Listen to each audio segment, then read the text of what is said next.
क़ाल रसूलुल्लाह सल्लल्लाहु अलैहि वसल्लम अन-नज़रतु सहमुम मिन सिहाम इब्लीस मस्मूमतुन फमन तरकहा मिन खौफिल्लाहि असाबहु जल्ल व अज़्ज़ ईमानन यजिदु हलावतहु फ़ी क़ल्बिही।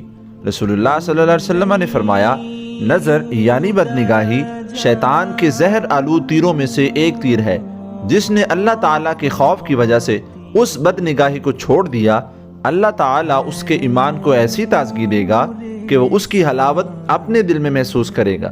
The Prophet of Allah said, the evil eye is one of the poisonous arrows of shaitan.